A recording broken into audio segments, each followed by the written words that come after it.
Algum tempo atrás, enquanto eu pesquisava fotografias antigas do século XIX e início do século XX, eu estava procurando algo muito específico: imagens de construções no Brasil. Queria ver cidades sendo erguidas, prédios nascendo, obras acontecendo. Mas, conforme eu avançava nessa busca, algo começou a me incomodar.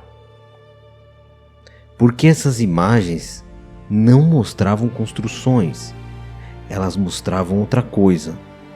Mostravam reformas. Prédios já prontos, sendo modificados, estruturas completas recebendo ajustes, fachadas sendo alteradas, mas quase nunca levantadas do zero. E no começo, isso pode parecer um detalhe pequeno, mas quando esse padrão começa a se repetir em diferentes cidades, em diferentes países, ele deixa de ser coincidência e passa a ser uma pergunta. Então eu fui mais fundo. Comecei a analisar com mais atenção essas imagens antigas. E foi aí que um segundo elemento apareceu. Talvez ainda mais estranho que o primeiro. As cidades estavam vazias. Ruas inteiras sem pessoas. Prédios monumentais. Avenidas largas, completamente desertas. Centros urbanos estruturados, mas sem vida. E não estamos falando de uma ou duas fotos isoladas. Esse padrão aparece de forma recorrente.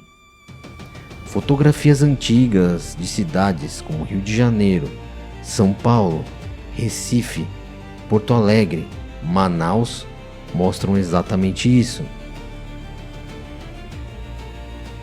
Cidades prontas, mas vazias. E aqui começa o verdadeiro problema. Porque se essas cidades estavam sendo construídas, onde estão os trabalhadores? Onde estão os canteiros de obra?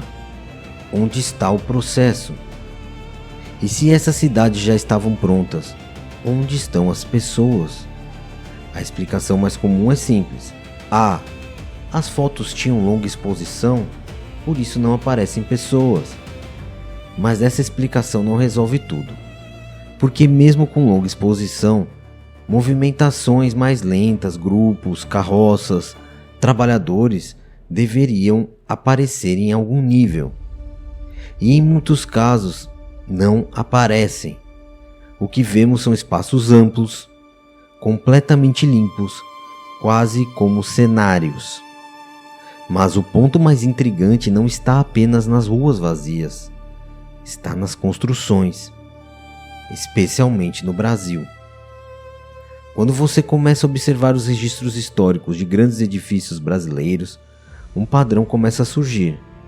Você encontra fotos do prédio já pronto, ou em reforma, ou já em funcionamento, mas quase nunca no início.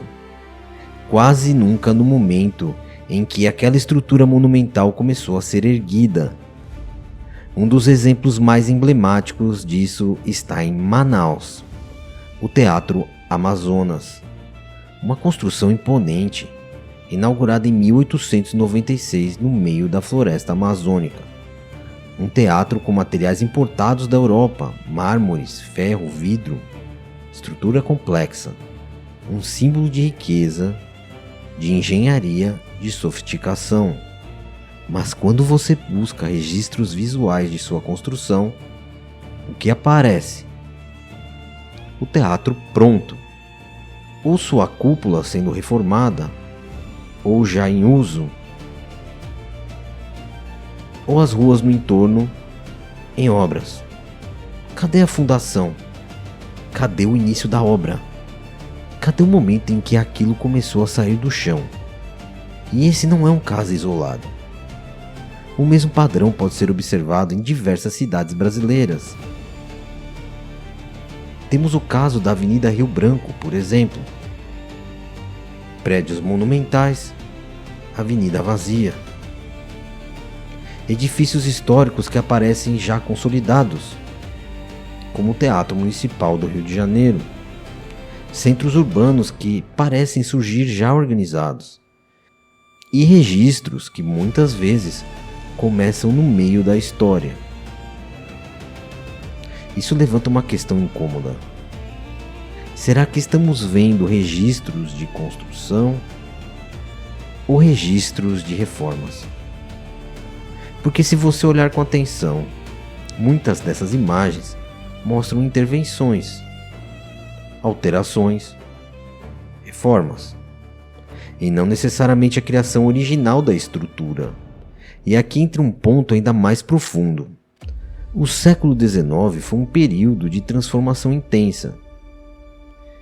Guerras, revoluções, catástrofes, industrialização, expansão urbana, reformas em larga escala, cidades sendo redesenhadas. Mas, e se parte desse processo não foi apenas construção, e sim reaproveitamento, reutilização de estruturas já existentes, adaptação de algo que já estava ali, integração de elementos anteriores em uma nova narrativa? Isso explicaria muita coisa. Explicaria por que vemos tantas reformas. Explicaria a ausência de registros iniciais.